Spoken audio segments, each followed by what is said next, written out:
Bismillahirrahmanirrahim. Assalamualaikum warahmatullahi wabarakatuh. Innal hamdalillah wassalatu wassalamu ala Rasulillah wa ala alihi wa sahbihi wa mawalah. Wala haula wala quwwata illa billah, amma ba'd. Hadirin jamaah sholat duhur yang dimuliakan Allah, hari ini bisa dikatakan kita berada di pucuk tahun 1443 Hijriah. Sementara itu, adakah di antara kita yang punya pikiran bahwa hari ini bisa jadi juga menjadi ujung dari umur kita? Dan besok barangkali kita tidak bisa lagi menikmati hangatnya matahari. Karena umur manusia merupakan misteri yang hanya Allah saja yang tahu kapan akan berakhir. Cerita berikut tentang Umar dan umur barangkali bisa menjadi bahan renungan bagi kita semua di penghujung tahun Hijriah ini. Umar bin Khattab adalah khalifah yang telah membentangkan pengaruh Islam di wilayah yang sangat luas. Namun di balik kesuksesannya sebagai pemimpin negara, Umar tetaplah seorang pribadi yang sangat sederhana. Dikisahkan suatu hari anak laki-laki Umar pulang dari sekolah atau halaqah majelis ilmu sambil menangis. Maka Umar pun bertanya, "Kenapa engkau menangis, anakku?" "Wahai ayah, teman-teman di sekolah mengejek dan mengolok-olokku karena pakaianku yang lusuh dan penuh dengan tambalan. Bahkan di antara mereka mengatakan, 'Wahai kawan-kawan, mari kita berlomba menghitung berapa jumlah tambalan pakaian yang ada di baju Amirul Mukminin,' ungkap Ibnu Umar di hadapan ayahnya dengan nada sedih. Dan Umar selalu menasihatinya agar selalu bersabar. Setelah hal itu terjadi berulang kali, rasa ibanya sebagai seorang ayah menjadi tidak terbendung lagi. Umar bermaksud membelikan baju yang baru buat anaknya. Akan tetapi dari mana uangnya didapat? Umar bingung. Gajinya yang tidak begitu besar sebagai khalifah sudah dipergunakan untuk biaya hidup keluarganya sehari-hari dan tidak cukup untuk membeli baju yang baru. Setelah berpikir, dia mendapatkan solusinya hanya satu, yakni meminjam beberapa dinar dari Baitul Mal untuk memenuhi kebutuhannya tersebut. Maka Umar pun mengirim surat kepada kepala Baitul Mal yang isinya adalah sebagai berikut. Kepada kepala Baitul Mal dari Khalifah Umar, melalui surat ini perkenankanlah aku meminjam uang kas negara sebanyak 4 dinar untuk membeli baju buat anakku. Dan pada awal bulan depan nanti engkau bisa langsung memotong gajiku untuk melunasi hutang tersebut. Semoga Allah merahmati kita semua." Mendapati surat dari sang Khalifah Umar, kepala Baitul Mal pun memberikan surat balasan.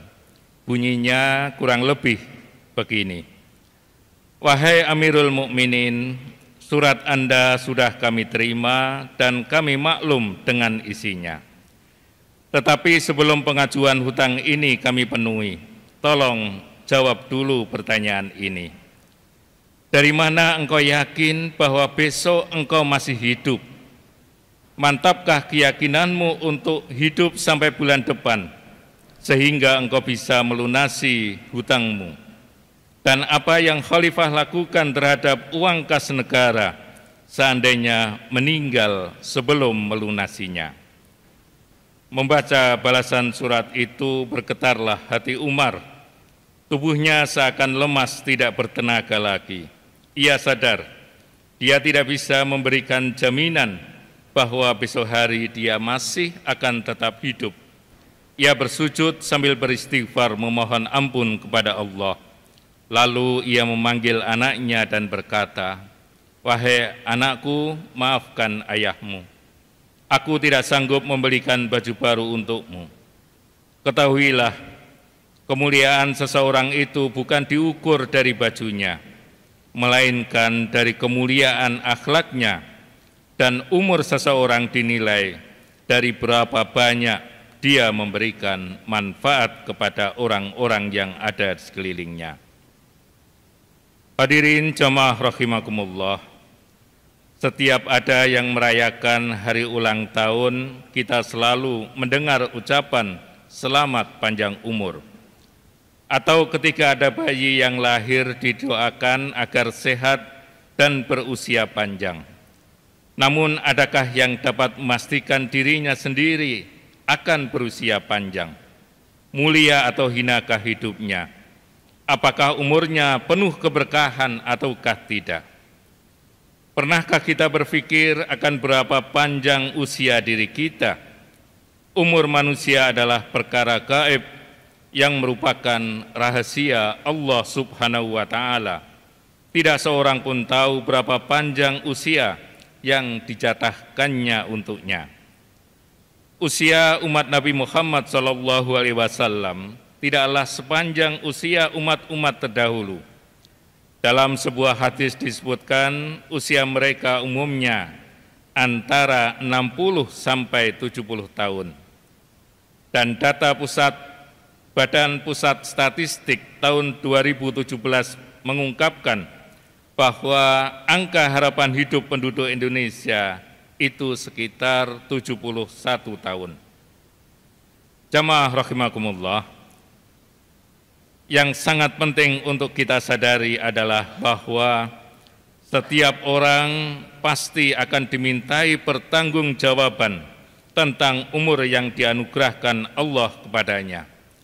Rasulullah SAW telah bersabda, tidak akan bergeser kedua kaki manusia pada hari kiamat sampai selesai ditanya tentang 4 hal, tentang 4 perkara, yaitu tentang umurnya dihabiskan untuk apa, tentang masa mudanya dipergunakan untuk apa, tentang hartanya dari mana diperoleh dan untuk apa dibelanjakan, dan tentang ilmunya apakah sudah diamalkan. Sabda Nabi menegaskan bahwa umur akan menjadi satu pertanyaan yang harus dijawab di pengadilan akhirat kelak. Allah akan meminta pertanggungjawaban setiap detik umur manusia selama hidup di dunia. Jamaah rahimakumullah, di dalam Islam usia 40 tahun dianggap sebagai usia yang istimewa. Ia dipandang sebagai tonggak awal kemapanan seseorang. Rasulullah SAW diangkat sebagai nabi oleh Allah pada usia 40 tahun. Bagi kaum sufi, usia 40 tahun dianggap sebagai pintu gerbang menuju Allah Subhanahu wa Ta'ala. Seorang sufi besar, Syekh Abdul Wahab bin Ahmad Asy'arani, di dalam kitabnya Al-Bahrul Maurud menulis, apabila umur seseorang itu telah mencapai 40 tahun, maka hendaklah ia bersiap-siap melipat kasur dan selalu ingat pada setiap tarikan nafasnya bahwa dia sedang berjalan menuju akhirat. Yang dimaksud dengan melipat kasur di sini adalah mengurangi tidur untuk memperbanyak ibadah. Jamaah rahimakumullah, seseorang tidak dapat mengetahui kapan ia akan mati dan bagaimana kondisi saat mati kelak.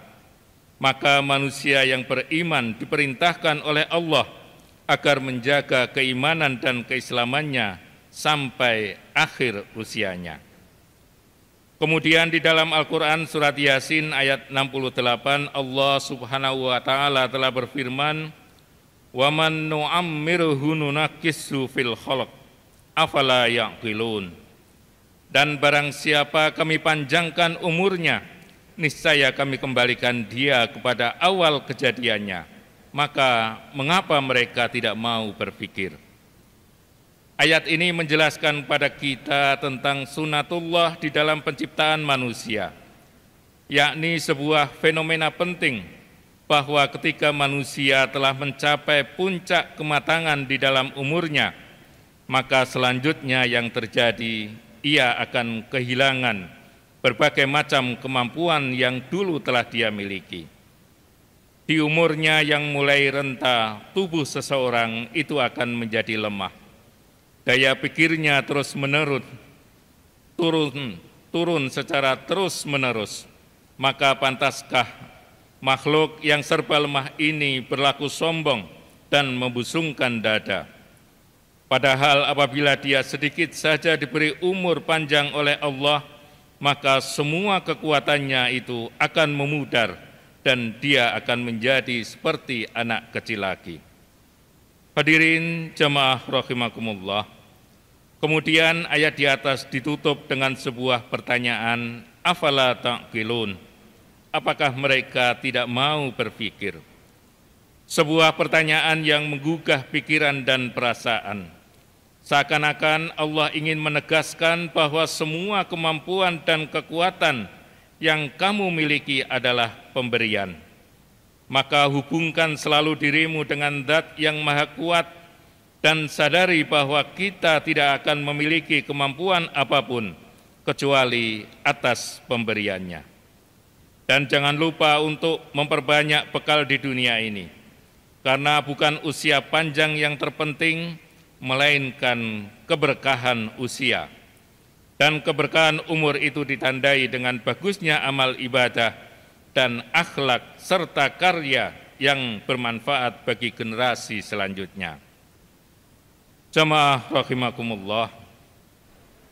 Jadi apa yang akan kita perbuat dengan umur kita? Terserah diri kita masing-masing. Hanya saja Allah telah berpesan di dalam Al-Quran, wa'bud rabbaka hatta ya'tiyakal yaqin. Jangan pernah lalai beribadah kepada Allah sampai kematian datang menjemput. Ingatlah, kematian adalah puncak tuntasnya kerinduan seorang hamba kepada Rabb-Nya, Allah subhanahu wa ta'ala. Faman kana yarju liqa'a rabbih falya'mal amalan shaliha wala yusyrik bi ibadati rabbih ahada. Billahi taufiq wal hidayah. Wassalamualaikum warahmatullahi wabarakatuh.